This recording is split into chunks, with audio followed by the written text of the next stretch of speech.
പ്രൈമി ഓട്ടോയുടെ മറ്റൊരു എപ്പിസോഡിലേക്ക് എല്ലാവർക്കും സ്വാഗതം. ഒരു കാർ സ്വന്തമാക്കാൻ ആഗ്രഹിക്കുന്ന ആളാണോ നിങ്ങൾ?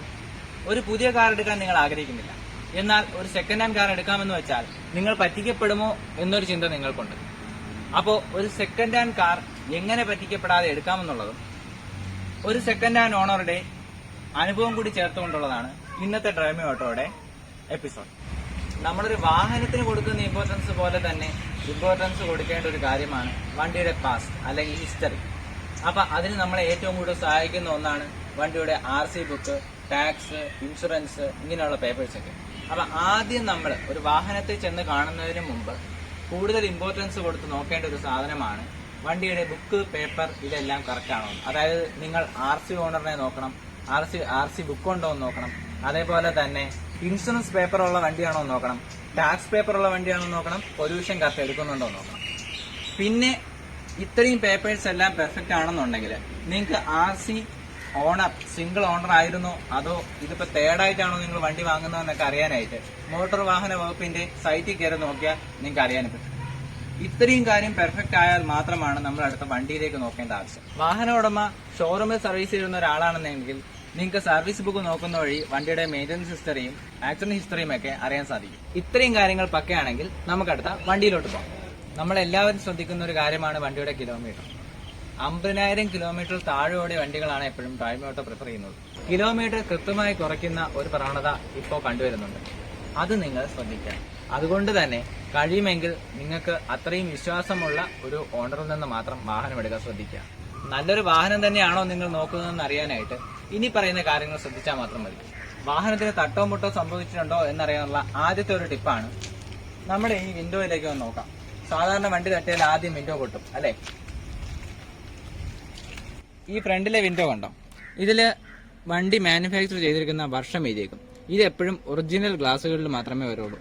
ആദ്യം വണ്ടി വാങ്ങുമ്പോൾ വരുന്ന ഗ്ലാസുകളിൽ വിൻഡോകളിലാണ് ഇത് വരാറ്. ഇനി സൈഡിൽ നോക്കൂ, ഇത് എല്ലാ വിൻഡോസിലും ഇതുണ്ട്. ഇവിടെ ഈ നമ്പർ കണ്ടോ, ഇത് 2009 മോഡൽ വണ്ടിയാണ്. ഇനി ബാക്കിലൊന്ന് നോക്കാം. നിങ്ങൾ ഈ കാണുന്ന ഈ ഒരു നമ്പർ ഉണ്ടല്ലോ, അതായത് വണ്ടി മാനുഫാക്ചർ ചെയ്ത ഇയർ നിങ്ങൾ എല്ലാ വിൻഡോസിലും ശ്രദ്ധിക്കണം. ലോക്കൽ വർക്ക്ഷോപ്പിൽ നിന്ന് വാങ്ങിച്ചാണെങ്കിൽ അതിൽ ഇയർ കാണില്ല. ഇനി മാനുഫാക്ചർ ചെയ്ത കമ്പനിയിൽ നിന്നാണെങ്കിൽ ഈ ഇയറിൽ വ്യത്യാസം വരും. അപ്പൊ ഇതുവഴി നിങ്ങൾക്ക് ഇത് അറിയാൻ പറ്റും. വലിയൊരു ആക്സിഡന്റിലൂടെ എഞ്ചിനൊക്കെ കേടുപാട് വന്ന ഒരു വണ്ടിയാണെങ്കിൽ സ്വാഭാവികമായിട്ടും അതിന്റെ ഈ പ്ലാസ്റ്റർ ഇളക്കിയിട്ടുണ്ടായിരിക്കും. പക്ഷെ ഈ പ്ലാസ്റ്റർ ഇളക്കിയിട്ടില്ലാത്ത വാഹനമാണെങ്കിൽ അത്രയും വലിയൊരു ഇടിയൊന്നും സംഭവിച്ചിട്ടില്ല എന്ന് നമുക്ക് മനസ്സിലാക്കാം. വാഹനം എടുക്കുമ്പോൾ നമ്മൾ ഒരിക്കലും തിടുക്കം കാണിക്കരുത്. എപ്പോഴും വെയിറ്റ് ചെയ്ത് നല്ലൊരു വാഹനം കയ്യിൽ കിട്ടി എന്ന് ഉറപ്പുവരുത്തിയതിന് ശേഷം മാത്രമേ നമ്മൾ പോയി എടുക്കാവൂ. ഒരു സെക്കൻഡ് ഹാൻഡ് കാറാണ് എടുക്കുന്നതെങ്കിൽ എപ്പോഴും നമ്മൾ ഒരു മെക്കാനിക്കിനെ കൊണ്ട് വണ്ടി കൺസൾട്ട് ചെയ്തതിന് ശേഷം മാത്രം എടുക്കുക. കാറിന് എന്തെങ്കിലും കംപ്ലൈന്റ് ഉണ്ടോ എന്ന് നമുക്കൊരിക്കലും അറിയാൻ സാധിക്കില്ല. ഒരു മെക്കാനിക്കിന് മാത്രമേ അത് കറക്റ്റായി കണ്ടുപിടിക്കാൻ കഴിയുള്ളൂ. ക്ലച്ച്, അലൈൻമെന്റ്, റേഡിയേറ്റർ, AC തുടങ്ങിയ പ്രശ്നങ്ങളുണ്ടോ എന്ന് പ്രത്യേകം നിങ്ങൾ ശ്രദ്ധ കൊടുക്കണം. ഇനി നിങ്ങൾ ശ്രദ്ധിക്കേണ്ട ഒരു കാര്യം എന്ന് വെച്ചാൽ വാഹനം എടുക്കുന്ന ത്രില്ലിന്റെ ഇടയിൽ ഇതാ നോക്ക്, ഈ ഒരു വാഹനത്തിന്റെ ഒരു പുതിയ വെർഷൻ ഒരു 5-5.5 ലക്ഷം രൂപ എടുക്കുമ്പോൾ കിട്ടും. ഒരു പക്ഷേ ഇതിനെക്കാളും കുറച്ചുകൂടെ പഴവിട്ട് ഒരു നല്ല പവർഫുൾ ആയിട്ടൊരു സെഡാനോ അല്ലെങ്കിൽ SUV ടൈപ്പ് ഒരു 1-1.5 ലക്ഷം രൂപ കൂടുതൽ കൊടുക്കുമ്പോൾ കിട്ടും. നിങ്ങൾ ശ്രദ്ധിക്കാനുള്ള കാര്യം, നമുക്ക് ഏറ്റവും കൂടുതൽ നമ്മൾ ആഗ്രഹിക്കുന്ന ഒരു നല്ല ലുക്കുള്ള പെർഫോമൻസ് ഉള്ള കാറായിരിക്കും. അപ്പൊ അങ്ങനെ എടുക്കാന്നത് നിങ്ങൾ ഏറ്റവും കൂടുതൽ ശ്രദ്ധിക്കാനുള്ള ഈ വാഹനത്തിന്റെ സർവീസാണ്. ഇതുപോലെ ഒരു പുതിയ വാഹനം എടുക്കുകയാണെങ്കിൽ നമുക്ക് ആനുവലി ഒരു വർഷത്തിൽ ഒരിക്കൽ വരുന്ന ഒരു ചെലവെന്ന് പറയുമ്പോൾ ഏകദേശം ഒരു 4,000-5,000 രൂപ മാത്രമേ വരുന്നുള്ളൂ. പക്ഷേ ഒരു പവർഫുൾ ആയിട്ടൊരു സെഡാനോ അല്ലെങ്കിൽ അടുത്ത മോഡൽ, അടുത്ത ഗ്രേഡിലുള്ള വേറെ കമ്പനി അങ്ങനെ ഏതെങ്കിലും ഉള്ള ഒരു SUV-യോ സെഡാനോ എടുക്കുമ്പോൾ നിങ്ങൾ ശ്രദ്ധിക്കാനുള്ളത്, ഒരു 3 മാസം 4 മാസം വരുന്ന ഓരോ സർവീസിന് ഈ പറഞ്ഞ ആനുവൽ ആയിട്ട് വരുന്ന ഒരു ചെലവ് ആ വാഹനത്തിന് വരും. എന്ന് പറയുമ്പോൾ ഒരു ഓരോ സർവീസിന് ചിലപ്പോൾ ഒരു 5,000 രൂപ 6,000 രൂപ വരെ വരാനുള്ള സാധ്യതയുണ്ട്. അതുകൊണ്ട് നമ്മുടെ ബഡ്ജറ്റ് നോക്കി വേണം നമ്മളൊരു കാർ എടുക്കാനുള്ളത്. ഇനി നമുക്ക് വാഹനത്തിന്റെ ഉള്ളിലേക്ക് പോവാം. കുറച്ച് കാര്യങ്ങൾ നിങ്ങൾ പ്രധാനമായിട്ട് ശ്രദ്ധിക്കേണ്ടതുണ്ട്. ആദ്യം ഈ ഗിയർ ബോക്സ് എപ്പോഴും ലൈറ്റ് ആണോ അല്ലെങ്കിൽ സ്മൂത്ത് ആണോ, എല്ലാ ഗിയറും വീഴുന്നുണ്ടോ എന്ന് ശ്രദ്ധിക്കണം. കാരണം ഇതിനൊരു വലിയ ഇഷ്യൂ എന്ന് വെച്ചാൽ വാഹനം ചിലപ്പോൾ നമ്മൾ വാങ്ങിയതിനു ശേഷം ഗിയർ ബോക്സ് കംപ്ലൈന്റ് ആയി കഴിഞ്ഞാൽ നല്ല ചിലവുള്ള കാര്യമാണ്. പിന്നെ ഗിയർ ബോക്സിന് കംപ്ലൈന്റ് ഉണ്ടെങ്കിൽ വാഹനത്തിന്റെ പവറിനെ എഫക്ട് ചെയ്യും. നിങ്ങളുടെ വാഹനത്തിന് പവർ സ്റ്റിയറിംഗ് ആണ് വരുന്നെങ്കിൽ അത് ലൈറ്റ് ആണോ നല്ല കംഫർട്ടായിട്ട് ഫീൽ ആണോ എന്ന് നോക്കണം. കാരണം ഇതിനെന്തെങ്കിലും പ്രശ്നം ഉണ്ടെങ്കിൽ നമ്മൾ ഈ ബോഡി ഇതിന്റെ കിറ്റ് ഫുൾ അഴിച്ച് ഒന്നേന്ന് പണിയേണ്ടി വരും. അത് നല്ല ചിലവുള്ള ഒരു കാര്യമാണ്. നിങ്ങൾ ശ്രദ്ധിക്കാനുള്ള അടുത്ത കാര്യം എന്ന് വെച്ചാൽ വാഹനത്തിന്റെ ക്ലച്ചാണ്. ക്ലച്ച് ലൈറ്റ് ഫീൽ ആണോ ഹാർഡ് ഫീൽ ആണോ എന്ന് നോക്കണം. ഒരുപക്ഷെ നമുക്കത് എളുപ്പത്തിന് കണ്ടുപിടിക്കാൻ കഴിയില്ലായിരിക്കും. നമ്മൾ ഏറ്റവും നല്ലൊരു കാര്യം ഒരു നല്ല എക്സ്പീരിയൻസ് ആയിട്ടുള്ള ഒരു മെക്കാനിക്കിനെ കൊണ്ടുപോകണം. പുള്ളിക്കാവുമ്പോൾ അത് ഉപയോഗിച്ച് കഴിയുമ്പോൾ അറിയാം. കാരണം ക്ലച്ച് കുറെ നാൾ കഴിഞ്ഞ് കിലോമീറ്റർ കൂടുന്നതിനനുസരിച്ച് അല്ലെങ്കിൽ നമ്മൾ ഉപയോഗിക്കുന്ന സ്റ്റൈൽ അനുസരിച്ച് ക്ലച്ച് ഹാർഡ് ആയിക്കൊണ്ടിരിക്കും. ഇത് നമ്മളൊരു പുതിയ വാഹനത്തിലേക്ക് പോകുമ്പോൾ നമുക്ക് എളുപ്പത്തിൽ മനസ്സിലാക്കാൻ കഴിയില്ല. അപ്പം ക്ലച്ചിന്റെ എന്തെങ്കിലും തകരാറുണ്ടെന്നുണ്ടെങ്കിൽ വാഹനം എടുത്തതിന് ശേഷം നമ്മളാണ് അത് പണിഞ്ഞ് ശരിയാക്കുന്നതെങ്കിൽ നല്ല വിലപിടിപ്പുള്ളൊരു സംഭവമാണ്. ഒരുപാട് കൂട്ടുകാർക്ക് ഇത് കണക്ക് പണി കിട്ടിയിട്ടുള്ള സംഭവമാണ്. നിങ്ങൾ ക്ലച്ച് ഒരു മെക്കാനിക്കിനെ കൊണ്ട് വാഹനം ഓടിപ്പിച്ച് നോക്കി അത് ഇൻസ്പെക്ട് ചെയ്യണം. കാറിന്റെ ബ്രേക്ക് ഒന്ന് നല്ല രീതിയിൽ ചെക്ക് ചെയ്യണം. പ്രത്യേകിച്ച് ഒരു മെക്കാനിക്കിനെ കൊണ്ടോ എന്തെങ്കിലും വാഹനം ഒന്ന് ഓടിപ്പിച്ചതിന് ശേഷം ബ്രേക്ക് അപ്ലൈ ചെയ്യുമ്പോൾ 4 ടയറിന് ഒരുപോലെ ബ്രേക്ക് ഡിസ്ട്രിബ്യൂട്ട് ആവുന്നത് നോക്കണം. ഒരുപക്ഷെ എല്ലാ ടയറിനും ഒരു നല്ല പോലെ ബ്രേക്ക് വന്നില്ല എന്നുണ്ടെങ്കിൽ വാഹനം വാരാനോ അല്ലെങ്കിൽ അലൈൻമെന്റിന് എന്തെങ്കിലും ഇഷ്യൂസ് ഒക്കെ ഉണ്ടാവാനുള്ള സാധ്യതയുണ്ട്. കാറിലെ ഗ്ലാസ് ബീഡിങ്ങുകൾ നിങ്ങൾ ചെക്ക് ചെയ്യുക. കാരണം മഴ സമയത്ത് ഇതിനുള്ളിലൂടെ വെള്ളം കയറി കഴിഞ്ഞാൽ വലിയ പണിയാണ്.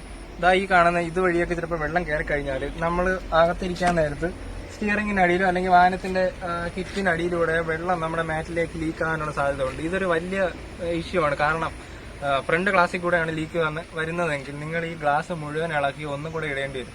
ഗ്ലാസ് മുഴുവൻ ഇളക്കുന്ന ഒരു എളുപ്പം കാര്യമല്ല. കാരണം ഇത് ഇളക്കാൻ നേരത്തെ ഇതിന് പൊട്ടൽ വീഴാനുള്ള സാധ്യത ഏറ്റവും കൂടുതലാണ്. പിന്നെ മാത്രമല്ല ചിലപ്പോൾ സർവീസ് സെന്ററിൽ പോലും അവർ ഗ്ലാസ് ഇളക്കുന്ന കാര്യം സജസ്റ്റ് ചെയ്യത്തില്ല. ഒരുപക്ഷെ ബീഡിങ്ങിന്റെ കംപ്ലൈന്റ് കാരണം നിങ്ങൾക്ക് ഈ വാഹനത്തിന്റെ ഫുൾ ഗ്ലാസ് ഉൾപ്പെടെ മാറ്റേണ്ടി വരുന്ന ഒരു അവസ്ഥ നമ്മൾ കാണാറുണ്ട്. ഇതെല്ലാം കഴിഞ്ഞ് നമ്മൾ ഒരുപക്ഷെ കാറ് ഇഷ്ടപ്പെട്ട് എടുക്കാൻ പോവുകയായിരിക്കും. ഏറ്റവും അവസാനമായിട്ട് വാഹനത്തിന്റെ സ്റ്റെപ്പിനെ ഒന്ന് ചെക്ക് ചെയ്യുക. കാരണം ചിലപ്പോൾ റിമ്മിന് എന്തെങ്കിലും ബെൻഡ് കാണാം, അല്ലെങ്കിൽ ടയർ ചിലപ്പോൾ തേഞ്ഞതായിരിക്കും. അപ്പോൾ എപ്പോഴും നല്ലൊരു ടയറുള്ള ഒരു വാഹനം എടുക്കാൻ നോക്കുക. ഇനിയിപ്പോൾ ഇല്ല എന്നുണ്ടെങ്കിൽ ടയർ മോശമാണെന്നുണ്ടെങ്കിൽ നിങ്ങൾ വിലയ്ക്ക് ബാർഗെയിൻ ചെയ്യുമ്പോൾ അതിനൊരു റിഡക്ഷൻ കൊടുക്കുക. കാരണം ടയറിന്റെ വില നിങ്ങൾക്ക് അറിയാമല്ലോ. ഏതൊരു വാഹനമായാലും നല്ല വില കൊടുപ്പുള്ളൊരു സംഭവമാണ് ടയർ. പിന്നെ വണ്ടിയുടെ സ്റ്റെബിലിറ്റി ഏറ്റവും കൂടുതൽ ഡിറ്റർമിൻ ചെയ്യുന്ന ഒരു സംഭവമാണ്. ഒരു മോശം ടയർ ഇട്ട് നിങ്ങൾ വാഹനം ഉപയോഗിക്കാതിരിക്കുക. എപ്പോഴാണ് ഒരു എമർജൻസി സിറ്റുവേഷൻ അല്ലെങ്കിൽ ഒരു ഹാർഡ് ബ്രേക്കിംഗ് എപ്പോഴാണ് വേണ്ടി വരുന്നത് നമുക്ക് പറയാൻ പറ്റത്തില്ല. അപ്പൊ നമ്മൾ ഈ പറഞ്ഞ കാര്യങ്ങളെല്ലാം മനസ്സിൽ വെച്ചുകൊണ്ട് വേണം നിങ്ങൾ ഒരു സെക്കൻഡ് ഹാൻഡ് വാഹനം എടുക്കാൻ. ഈ സ്വിഫ്റ്റ് എന്ന് പറയുന്നത് ഒരു സെക്കൻഡ് ഹാൻഡ് വാഹനമാണ്. ഇതെടുത്ത നമ്മുടെ ഓണറിന്റെ അനുഭവമാണ് നമ്മൾ ഇന്ന് പങ്കുവയ്ക്കുന്നത്. ഞാൻ ഈ വാഹനം സ്വന്തമാക്കിയത് പ്രമുഖ ഒരു സെക്കൻഡ് ഹാൻഡ് ഡീലറിൽ നിന്ന് ഞാൻ എന്റെ ഈ വാഹനം സ്വന്തമാക്കിയത്. വാഹനം സ്വന്തമാക്കിയപ്പോൾ അവർ എനിക്ക് വാഗ്ദാനം ചെയ്തിരുന്നത് വണ്ടി ഫുള്ളി സർവീസ് ആണെന്നാണ്. എന്നിരുന്നാൽ തന്നെ ഞാൻ എന്റെ വാഹനം ഇവിടെ കൊണ്ടുവന്നതിന് ശേഷം എന്റെ എനിക്ക് വിശ്വസനീയമായ ഒരു മെക്കാനിക്കലേക്ക് കൊണ്ടുപോയി അവിടെ കൊണ്ട് വണ്ടി കംപ്ലീറ്റ് ആയിട്ട് ചെക്ക് ചെയ്തു. ഞാൻ ഈ വണ്ടിയിൽ മാറിയ കാര്യങ്ങളെന്ന് പറഞ്ഞു കഴിഞ്ഞാൽ ഓയിൽ മാറി. ഒരു ഓയിൽ വലിയ കംപ്ലൈന്റ് ഇല്ല എന്ന് പറഞ്ഞാൽ തന്നതെങ്കിൽ ഞാൻ ഓയിൽ മാറി തന്ന വണ്ടിയാണ്. ഓയിൽ മാറി എന്നാൾ പറഞ്ഞതാണ്.